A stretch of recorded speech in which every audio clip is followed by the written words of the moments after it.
하나님 아버지 감사합니다. 오늘도 우리 한 사람 한 사람 새 하루를 허락하여 주시고 또 하나님 하루를 살아가기에 앞서 하나님의 전으로 인도하시니 참으로 감사합니다.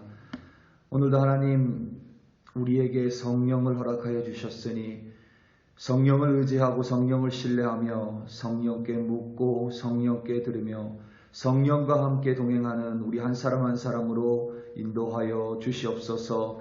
여러 가지 어려운 환경 속에서도 늘 우리를 도우시고 위로하시고 무엇보다 예수가 그리스도임을 증거하게 하시는 성령으로 말미암아 오늘도 말씀에 순종하고 오늘도 말씀에 따라서 언행으로 하나님 앞에 나아가는 우리들 되게 하여 주시옵소서. 늘 부족하고 연약하고 넘어지고 때로는 두려움에 말씀에 순종하지 못하는 모습이 있습니다. 그럴 때마다 성령께서 우리를 붙들어 주시고 성령의 권능으로 여전히 하나님의 증인으로 살아갈 수 있도록 오늘도 인도하여 주시옵소서. 감사합니다. 예수님의 이름으로 기도드립니다. 사도행전 2장 1절에서부터 13절 말씀으로 주의 말씀을 증거합니다.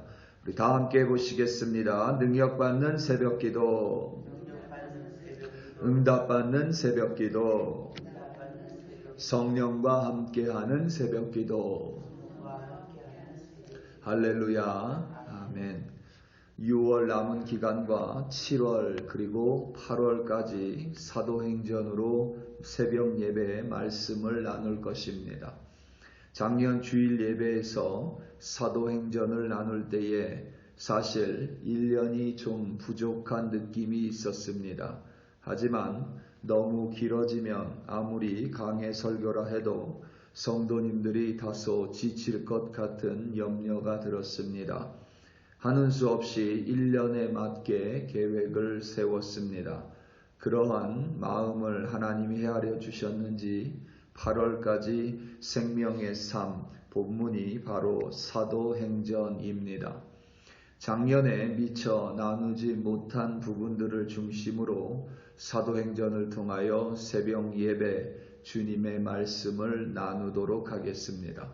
무엇보다 동일한 구절 속에서도 오늘 우리에게 꼭 맞는 은혜를 내려주실 주님을 기대하고 또한 소망합니다. 사도행전을 통하여 이 시대에 주님의 사도로 매일매일 승리하시는 여러분들이 되시기를 예수님의 이름으로 축원합니다. 오늘 본문은 예수님께서 승천하시고 난 직후의 이야기입니다. 우리가 잘 알다시피 예수님께서 30살에 공생의 사역을 시작하셨습니다. 3년 뒤에 십자가에서 그의 운명을 달리하셨고 3일째 되는 날, 곧 안식일 다음 날 예수께서 다시 살아나셨습니다. 그 안식일 다음 날이 우리가 부르는 주일입니다. 그래서 초대교회에서부터 주일을 거룩하게 지키는 주일 성수가 시작된 것입니다. 우리가 주일에 모이는 이유가 바로 거기에 있습니다. 주일이 공휴일이라서가 아닙니다. 초대교회 당시에는 주일에도 여전히 사람들이 일을 했습니다. 그래서 주일 새벽이 지금으로 따지면 주일 대예배였던 것입니다. 안식일의 주인이시며 죽음으로 말미암아 안식일을 새롭게 하신 예수께서 부활하신 바로 안식일 다음 날, 지금으로 치면 주일이기 때문에 우리는 주일에 함께 모여 하나님을 예배하는 것입니다. 예수님께서 부활하시고 40일 동안 이 세상에 머물러 계셨습니다. 제자들에게 나타나시고 보이시고 제자들에게 가르침을 내려주셨습니다. 40일이 지난 후에 모든 제자들이 보는 앞에서 예수께서 하늘로 올라가셨습니다. 그때 예수께서는 부활의 예수를 두 눈으로 똑똑히 봤음에도 불구하고 두려워하고 있는 제자들에게 성령을 반드시 보낼 것인데 성령이 임하면 제자들이 권능을 받고 예루살렘과 온 유대와 사마리아와 땅끝까지 이르러 증인이 될 것이라고 천명하셨습니다. 오늘 바로 전장이 사도행전 1장 8절의 말씀입니다. 그런데 이 구절에서 사람들이 흔히 놓치는 두 가지가 있습니다. 하나는 예수께서 그냥 증인이 되라고 하지 않으셨습니다. 예수께서는 내 증인, 곧 자신의 증인이 되라고 명령하셨습니다. 예수님을 증거하는 사람이 되라는 의미입니다. 사람들이 놓치는 다른 하나는 바로 그 증거를 위해서, 증인이 되기 위해서 성령이 이 땅에 오셨다는 사실입니다. 성령이 오신 이유는 우리로 하여금 증인이 되기 위함입니다. 권능을 주신 이유는 우리로 하여금 증거하기 위함입니다. 바로 예수가 그리스도임을 증거하는 증인이 되기 위해서 성령이 오셨음을 우리는 절대 잊지 말아야 합니다. 물론 성령께서 오셔서 감동을 주시고 감화해 주시고 늘 우리와 동행하시며 우리를 그 이름처럼 위로하시고 도움을 주시고 말씀을 생각나게 해주시고 때로는 우리를 책망하십니다. 하지만 그 모든 성령의 역사의 궁극적인 목적은 바로 예수가 그리스도라 하는 증인이 되기 위한 것입니다. 예수의 증인이 된다 함은 전도만을 가리키는 좁은 의미가 아닙니다. 말씀 자체이신 예수 그리스도를 온 삶으로 순종하는 그러한 삶을 가리키는 보다 폭넓은 의미입니다. 말로 전달하는 삶만이 아니라 행동으로 증거하는 삶을 뜻합니다. 그렇기에 성령이 임하다 혹은 성령이 충만하다 함은 그 겉으로 드러나는 모습이나 현상이 어떠한지에 상관없이 반드시 증인의 삶으로 변화되고 또한 증인의 삶으로 귀결되어야만 합니다. 그렇지 않은 성령 충만은 현상에 주목하게 되고 현상에 매달리게 되며 혹은 감정적인 소동에 불과할 때가 많습니다. 유독 성령에 있어서 여러 잡음이 끊이지 않는 이유가 이와 무관하지 않습니다. 오늘 본문도 동일하게 증거합니다. 오늘 본문을 오순절 성령 강림 사건 혹은 교회의 태동 사건으로 보고 해석합니다. 성령의 임재와 성령의 은사 중에 하나인 방언에 대한 묘사를 기술하고 있습니다. 예수께서 승천하시고 사도행전의 저자인 누가에 의하면 약 120명의 사람들이 함께 모여 있었습니다. 아마도 예수님께서 승천하시고 약 열흘 정도가 지난 후입니다. 그들이 다 같이 한 곳에 모여 기도하고 있었습니다. 그때에 호련히 하늘로부터 급하고 강한 바람 같은 소리가 있었고 그것이 금세 온 집안을 가득하더니 마치 불의 혀처럼 갈라져서 그것에 모인 각각의 사람에게 임했습니다. 그리고 그들은 자신들이 알지 못하는 다른 언어들로 말하기 시작했습니다. 그때에 경건한 유대인들이 천하 각국으로부터 와서 예루살렘에 머물러 있었고 그들은 자기들의 방언으로 그러니까 히브리어나 아람어가 아니라 각기 자기들이 사용하는 언어로 제자들이 말하는 것을 들었습니다.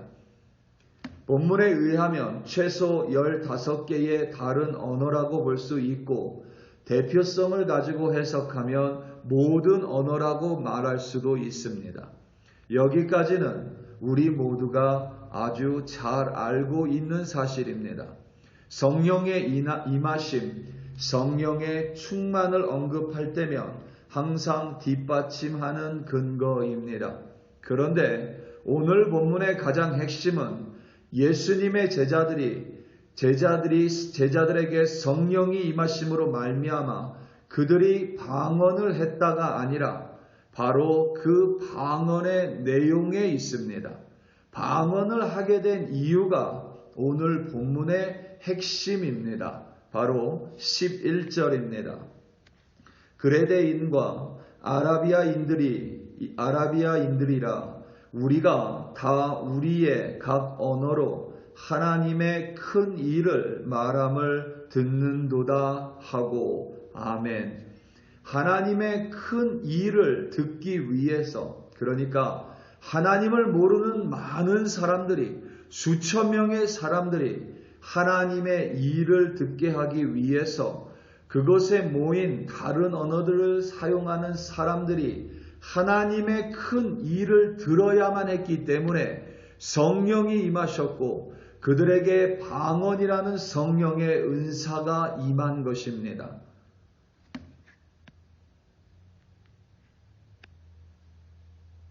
성령의 임재는 내적인 만족감이 절대 아닙니다. 성령의 충만함은 감정의 요동이 절대 아닙니다. 성령의 은사는 나를 위해서 주는 것이 아닙니다. 성령이 나에게 임한 이유는 철저하게 예수가 그리스도라는 하나님의 큰 일을 내 말과 행동으로 전달하기 위해서 하나님께서 우리에게 내려주시는 선물입니다. 많은 사람들은 다른 이들에게 보이기 위해서 혹은 나를 나타내기 위해서 혹은 내 안에 내적인 감정적인 만족을 위해서 성령의 임하심과 성령 충만이나 성령의 은사를 구할 때가 있습니다. 물론 하나님께서는 너무나 좋으시기 때문에 우리의 그러한 마음을 알고도 우리에게 은사를 허락하실 때가 있습니다. 중요한 점은 성령이 우리에게 있는 단 한 가지 이유는 나 하나를 위한 것이 아니라 내가 이 세상에서 예수가 그리스도라는 사실을 때를 얻든지 못 얻든지 말을 하든지 하지 않든지 내 삶으로 그것을 증거하는 증인이 되기 위함을 반드시 기억하시기 바랍니다. 우리 사랑하는 성도 여러분, 성령은 우리 안에 반드시 내주하십니다. 예수를 구주라 시인하는 이는 성령의 역사로 할 수밖에 없습니다.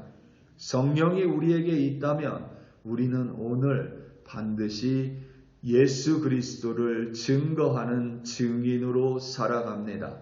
모르는 이에게 전도하라는 의미가 아닙니다. 하나님이 내게 맡겨주신 그 삶 속에서 내 말을 돌아보고 내 행동을 돌아보며 여전히 그 모든 것들 속에서 예수를 그리스도라 증거하는 증인된 삶을 살기 위해 성령이 임하셨고 성령 충만을 주시고 우리에게 은사를 허락해 주셨음을 반드시 기억하시기 바랍니다. 그리하여 오늘도 예수가 그리스도임을 증거하는 증인으로 하루를 살아가시며 승리하시기를 예수님의 이름으로 축원합니다. 다 함께 기도하시겠습니다. 우리 이 시간 함께 기도할 때에 선교사님들 위하여 합심하여 기도하겠습니다. 특별히 여러 가지 각국의 환경들 때문에 선교사님들이 살아가기가 참으로 어려운 형편입니다. 우리 선교사님들 기도할 때에 우리 교회에서 섬기는 내 나라의 선교사님들 그리고 여러분들이 알고 있는 또한 선교사님들 무엇보다 이 어려운 시대에 하나님의 역사하심이 늘 그들 가운데 함께하고 성령 충만함으로 그들이 늘 매 순간순간 예수가 그리스도임을 증거하는 참된 선교사로 참된 크리스천으로 오늘도 살아가게 해달라고 다 함께 주여 한번 부르시고 합심하여 기도합니다. 주여 할렐루야 할렐루야 할렐루야. 하나님 아버지 감사합니다. 오늘도 아버지 하나님 우리에게 성령을 내려주시고 성령의 임하심으로 말미암아 성령 충만함으로 함께 하시니 감사합니다. 아버지 하나님 성령 충만하심을 주신 이유는 오늘도 내가 하나님이 맡겨주신 바로 그 장소에서 그곳에서 그 시간에서 예수가 그리스도임을 증거하는 증인으로 살아가기 위함임을 말씀을 통하여 깨달았사오니 오늘도 아버지 하나님 나의 말을 통하여 나의 행동으로 예수가 그리스도임을 증거하는 참된 크리스천으로 살아갈 수 있도록 성령이여 도와주시옵소서. 욕심 때문에 말씀을 하나님 거역하지 않도록 도와주시고 죄인 줄 알면서도 내 안의 욕망으로 말미암아 그것을 범죄하지 않도록 성령께서 도와주시옵소서. 오늘도 말씀에 순종하는 참된 그리스도인으로 세워주시옵소서. 오늘도 하나님 선교사님을 위해 간절히 기도하오니 너무나도 힘든 이 시절 가운데에 예수 그리스도의 증인으로 하나님 이방 땅에서 살아갑니다. 한 사람 한 사람 붙들어 주시옵고 특별히 아버지 하나님 우리 교회에서 섬기고 있는 내 나라의 선교사님들 뿐만 아니라 하나님 우리 교회 한 사람 한 사람이 또한 기도하고 있는 선교사님들 또한 우리가 알지 못하지만 여전히 오늘도 기도로 시작하고 증인된 삶을 위해 목숨을 내바친 선교사님들 하나님 그들 위해 하나님의 성령으로 충만하게 하여 주사 때를 얻든지 못 얻든지 성령으로 말미암아 예수를 증거하게 하시고 예수의 향기로 말미암아 그들 가운데 오늘도 구원받는 자들이 더해질 수 있도록 성령께서 역사하여 주시옵소서. 할렐루야 할렐루야 감사합니다.